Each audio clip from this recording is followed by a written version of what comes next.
নমস্কার, গল্পকথার আসরে স্বাগত সবাইকে। আজ অরুণোদয়ের দ্বিতীয় পর্বে আমরা যাব ভালুকপং থেকে দিরাং।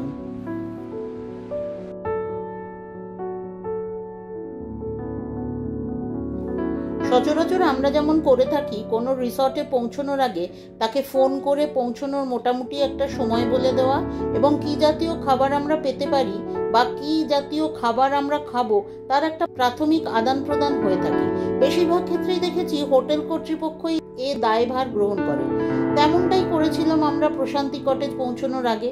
কিন্তু পুরো অরুণাচল প্রদেশ ঘুরে এইটা বুঝেছিলাম, এইসব সুবিধাজনক বিধি ব্যবস্থা এখানে নিতান্তই অচল। আমরা গায়ে পড়ে খাবারের মেনু বলে দিয়েছিলাম ঠিকই, আর পৌঁছতেও বেশ বেলা হয়ে গিয়েছিল।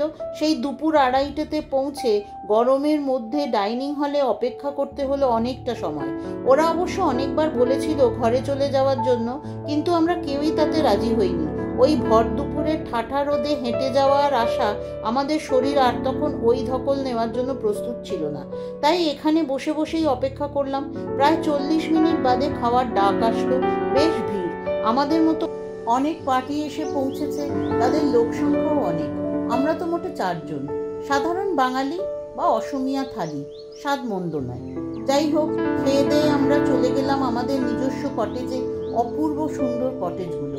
দুপুর রোদে কষ্ট হলেও কটেজগুলো দেখে মন ভরে গেল। ব্রিটিশ বাংলোর মতো অনেকটা। এইগুলো প্রিমিয়াম কটেজ। প্রতিটি কটেজে বিশাল শোয়ার ঘর, তার সঙ্গে লাগোয়া স্নানঘর, সেটিও বিশাল বড়, প্রায় একটা ঘরের সমান। প্রতিটি শোয়ার ঘরের সঙ্গে লাগোয়া আরেকটি বসার ঘর। দামি ঝকঝকে আসবাবে সজ্জিত ঘরগুলি। সামনের খোলা বারান্দায়ও বসার ব্যবস্থা আছে। এই রকমই দুটো পাশাপাশি কটেজ রেনুদের আর আমাদের। আহা, গরমটা যদি একটু কম হতো। এবছর বৃষ্টি না হওয়ায় এই রকম উত্তপ্ত আবহাওয়া। না হলে ভালুকপংয়ে এত গরম থাকে না। শোয়ার ঘরে 2 টনের এসি, উঁচু সিলিং, কিন্তু তারই সাথে ভোল্টেজের নিরন্তর ওঠবোস। পরিস্থিতি আর যাই করুক, ঠান্ডা করতে পারিনি সে দুপুরে। অত সুন্দর লিভিং রুম বাদ সেধেছিল সেদিনের দম বন্ধ করা গরম। আমরা কাহিল, ইচ্ছা থাকলেও আর রোদ্দুর থাকাকালীন ঘর থেকে বেরোনোর সাহস কেউই দেখায়নি। সমরজিৎ 2-1 বার চেষ্টা করেছিল বটে, কিন্তু শেষ পর্যন্ত রণে ভঙ্গ দিয়েছিল ও। রোদ পড়তে সমরজিৎ আর তিওয়ারিজি বেরিয়েছিল কিছু প্রয়োজনীয় জিনিসপত্র কেনাকাটি করতে, আর আমরা দুজনে হেঁটে হেঁটে দেখছিলাম রিসর্ট চত্বর। পাশ দিয়েই বয়ে গেছে জিওভরেলি নদী। নানা রকম ফুলের গন্ধে মাতোয়ারা বেশ বড় বাগানটিকে 3-4 বার পাক দিলাম, কিন্তু স্বস্তি হচ্ছে না কিছুতেই। বড্ড গরম। অবশেষে ডাইনিং হলে গেলাম ডিনার করতে, যত তাড়াতাড়ি ওপার চুকিয়ে দেয়া যায় আর কি। গতকাল বুদ্ধ পূর্ণিমা গেছে, তাই ঝকঝকে রূপোর থালার মতো চাঁদ মুখের সামনে। এমন করে কতদিন খোলা আকাশে চাঁদ দেখিনি। কত রাত অবধি বসেছিলাম আমরা 4 জন সেদিন খোলা বারান্দাটায়। কত কথা, কত ছবি, কত গল্প। কথা যেন শেষই হয় না। অত বড় চাঁদটা ধীরে ধীরে ছোট হতে হতে গাছের ফাঁক দিয়ে অনেকটা দূরে চলে গেল। কাল সকালে আবার দেখা হবে বলে শুভরাত্রি জানিয়ে আমরাও যে যার ঘরে চলে গেলাম। রাত্রে অবশ্য ঘুমটা ভালোই হয়েছিল। গরমের দাপট নেই বললেই চলে, আর এসির লাফালাফিও অনেকটা কম। অরুণাচল প্রদেশ পূর্ব ভারতের পূর্বতম দেশ। সূর্যোদয়ের প্রথম রশ্মি অরুণাচলের মাটি ছুঁয়ে ছড়িয়ে পড়ে সারা দেশে। ভালুকপংয়ে সকাল হলো ঠিক 4:30। বাইরে তাকালে ভ্রম হয় বুঝি বা 6টা বেজে গেছে। চোখে আলো পড়লে আমরা আর বিছানায় শুয়ে থাকতে পারি না। অগত্যা ক্যামেরা ঘাড়ে করে সমরজিৎ আর তিওয়ারিজি বেরিয়ে গেল মর্নিং ওয়াকে। বড় সুন্দর সকালটা। চারিদিকে গলানো সোনার আভা যেন ঠিকরে পড়ছে। পাখিদের কিচিরমিচির, কলতানে মুখরিত আকাশ বাতাস। তারই সঙ্গে সাজুজ্য রেখে কলকল ছন্দে বয়ে চলেছে জিয়াভরেলি নদী। ভালুকপং থেকেই অরুণাচলের সীমানা শুরু। ছোট্ট একটা শহরতলি এই ভালুকপং। হিমালয়ের দক্ষিণ পাদদেশে অবস্থিত, সমুদ্রপৃষ্ঠ থেকে যার উচ্চতা 213 মিটার। আমরা এসেছি আসামের গুয়াহাটির থেকে।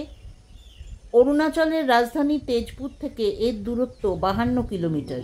তাই অনেক ভ্রমণকারী তেজপুর বিমানবন্দর থেকে সরাসরি এখানে চলে আসেন, কিন্তু বিমান পরিষেবার সংখ্যা গুয়াহাটির তুলনায় নিতান্তই কম। শহরটিকে পেঁচিয়ে বয়ে চলেছে জিয়াভরেলি নদী, যার পোশাকি নাম কামেং নদী। ইনার লাইন চেকপোস্ট এই ভালুকপংয়েই অবস্থিত। আমি আর রেনু প্রশান্তি কটেজের প্রশস্ত চত্বরেই প্রাতঃভ্রমণ সারছিলাম, কিন্তু 6টা না বাজতে বাজতেই মাথার ওপর সূর্যদেব যেন আগুনের গোলা হানতে লাগলো। বাইরে থাকা দায়। ইতিমধ্যে সমরজিৎরাও ফিরে এসেছে, তাই চা খেতে ঢুকলাম আমাদের কটেজে। এসে লিভিং রুমে বসে চা খাওয়ার চেষ্টা করলাম, কিন্তু গরমের চোটে বিফল মনোরথে ঘরের মধ্যে এসে এসি চালিয়ে চা খেতে হলো। তার সঙ্গে চলল এক রাউন্ড আড্ডা। এরপর তৈরি হওয়ার পালা। চলে গেলাম যে যার ঘরে। বেরিয়ে পড়ব আমরা প্রাতরাশ সেরে দিরাঙের উদ্দেশ্যে। স্নান সেরে আমরা চলে গেলাম ডাইনিং রুমে। ঘড়িতে তখন মোটে সকাল 8:30, কিন্তু মাথার ওপর সূর্যদেব মধ্যাহ্ন ঘোষণা করেছে যেন। এখানে সময়ের হিসেবটা বড় গোলমেলে, মাঝে মাঝেই ধন্দ লেগে যাচ্ছে। ব্রেকফাস্ট বুফে হলেও মেনু বেশ সাদামাটা। আজকেও লম্বা সফর, 6-7 ঘন্টা সময় লাগবে দিরাং পৌঁছতে। আজ আবার গাড়ি বদল। এ কথা অবশ্য আমাদের অজানা নয়, তবে চালক সমেত এই গাড়িই থাকবে আমাদের সফর শেষ পর্যন্ত। রিসর্ট চত্বরে গাড়ি অপেক্ষা করছিল মালপত্র সমেত। সমরজিৎ আর তিওয়ারিজি আমাদের খাবার সময়তেই এই কাজটা সেরে রেখেছে। শুরু হলো আমাদের দিরাং যাত্রা। অরুণাচল প্রদেশে প্রবেশ করতে পর্যটকদের দরকার হয় ইনার লাইন পারমিট। এসব অবশ্য আগে থেকেই আমাদের ট্যুর অপারেটর অনলাইনে ব্যবস্থা করে দিয়েছে, তবে এর জন্য কিছু জরুরি নথিপত্র জেরক্স করার জন্য গাড়ি দাঁড়ালো হোটেল রিসর্টের উল্টো দিকের দোকানে। এর অনতি দূরেই টিপি। আমাদের প্রথম গন্তব্য সেখানে, 5 কিলোমিটারের পথ। টিপির অর্কিড রিসার্চ সেন্টার এশিয়ার বৃহত্তম অর্কিডেরিয়াম, পর্যটকদের মূল আকর্ষণ কেন্দ্র।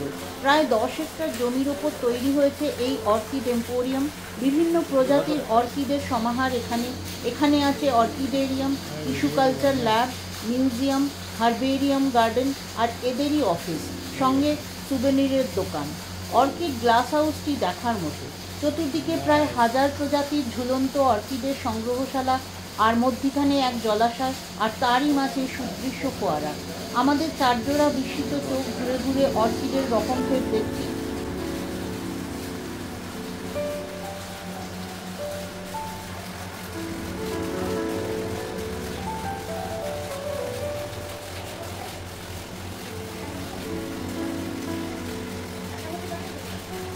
দূর থেকে ভেসে আসছে জলের কলতা। পায়ে পায়ে এগিয়ে চললাম। অর্কিড গার্ডেনের এক প্রান্তে এসে পৌঁছলাম। 2 পা এগোলেই একটি গেট লাগানো বেড়াজাল। গেটের ওপারে নিচের দিকে তাকিয়ে দেখি সেই জিয়া ভরেলি নদী। মাথার উপর গনগনে সূর্যের তেজকে উপেক্ষা করে নদীটি যেন এক রাশ ঠান্ডা হাওয়া আর পাখির কলতানে ভরিয়ে দিয়েছে চারদিক। আমাদের মতো অনেকেই ভিড় জমিয়েছে এখানে। নদীর কুলুকুলু শব্দ আর ঠান্ডা বাতাসে প্রাণ চাইলেও এখানেই সময় কাটাই কিছুক্ষণ। তবে সে আর কতক্ষণ, যেতে যে হবে অনেকটা পথ। বলা হলো না, সুভেনির দোকানটায় আমরা ঢু মেরেছিলাম। বাঁশের একটা সুন্দর পাত্রকে সঙ্গী করে নিয়েছিলাম বাড়িতে সাজিয়ে রাখবো বলে। ফিরে এলাম গাড়িতে। তারপরে একটানা পথ চলা। সমুদ্রপৃষ্ঠ থেকে দিরাঙের উচ্চতা 4900 ফিট। সারাটা পথে সঙ্গ দিয়েছে সেই জিয়াভরেলি নদী। টিপি ছাড়তেই ধীরে ধীরে পাহাড়ি আঁকাবাঁকা পথ দিয়ে গাড়ি ধেয়ে চলেছি তো চলেইছি। দুপাশের নৈসর্গিক সৌন্দর্যকে বারবার পেছনে ফেলে এগিয়ে যাচ্ছি শিবালিক হিমালয়ের পাহাড়ি পথ কেটে। শিবালিক হিমালয়ের অন্তর্গত এই অঞ্চলের দৃশ্য গাড়োয়াল বা কুমাঊঁ হিমালয়ের থেকে অনেকটাই আলাদা। 150 কিলোমিটার পাহাড়ি পথ একটানা চলা, সে তো এক অসম্ভব ব্যাপার। পথের মাঝে ঝরে পড়া নাম না জানা ঝর্ণা, সবুজ গাছের সারি মাঝে মাঝে থমকে দিচ্ছিল আমাদের। তাই গাড়ি থামিয়ে প্রকৃতির মদিরাও যেমন পান করেছি, তেমনি উপরি পাওনা হিসেবে ছবি তোলা আর নিরন্তর পথ চলার ধকলে আড়ষ্ট হয়ে যাওয়া মাংসপেশি জট ছাড়াতেও পিছপা হইনি। মাঝপথে মধ্যাহ্নভোজনও সেরেছিলাম ম্যাগি স্যুপ আর তিব্বতী ভাতের থালি সহযোগে। প্রায় 4টে নাগাদ আমরা পৌঁছলাম আমাদের আজকের resort Dirang boutique cottage.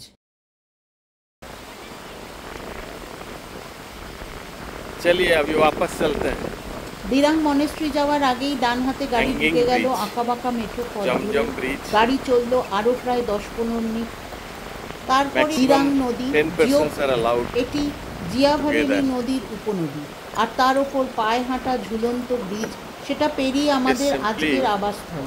Dirang boutique cottage রিসর্টটি পুরোটাই মহিলা পরিচালিত। খবর পেতেই ওখানকার মহিলা কর্মচারীরা এসে গাড়ি থেকে আমাদের মালপত্র অনায়াসে নিয়ে গেলেন রিসর্টে। একটু অবাকই হলাম মহিলাদের এই কর্মতৎপরতা দেখে। তবে পাহাড়ি মহিলাদের কর্মকুশলতা নিয়ে আমার মনে কোনো সন্দেহ নেই। এখানেও ছোট ছোট কটেজ, সামনে মাথা ঢাকা খোলা বারান্দা। এই রিসর্টটিও বেশ সাজানো গোছানো। পাশ দিয়ে বয়ে চলেছে দিরাং নদী। পরিষ্কার দেখা যাচ্ছে খোলা আকাশের নিচে বসে। এই রিসর্টটি আকারে প্রশান্তি কটেজের থেকে অনেকটাই ছোট। চতুর্দিকে কিউই, আপেল আর কমলা লেবুর গাছের সারি। প্রকৃতি যেন তার রূপের ডালি দুহাত উপুড় করে ঢেলে দিয়েছে এখানেই। একটু ফ্রেশ হয়ে আমরা চারজনে বসলাম কটেজগুলোর সামনে খোলা আকাশের নিচে। এলো গরম গরম ধোঁয়া ওঠা চা আর পকোড়া। সঙ্গে চলল আমাদের গল্প, আড্ডা, হাসাহাসি, ছবি তোলা। 7:30, 8টা অবধি বসেছিলাম।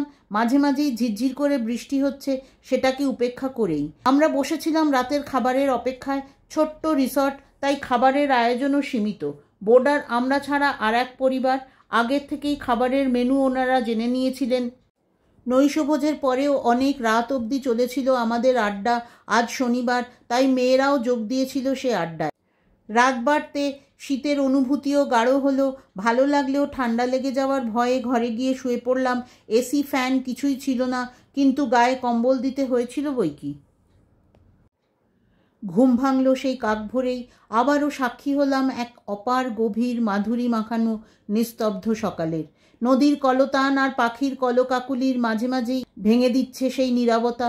ঈশ্বর যে কত রূপে ধরা দেন প্রকৃতির মাঝে, তা যেন এই সকালটির প্রতিটি মুহূর্ত বলে গেল নিরুচ্চারে।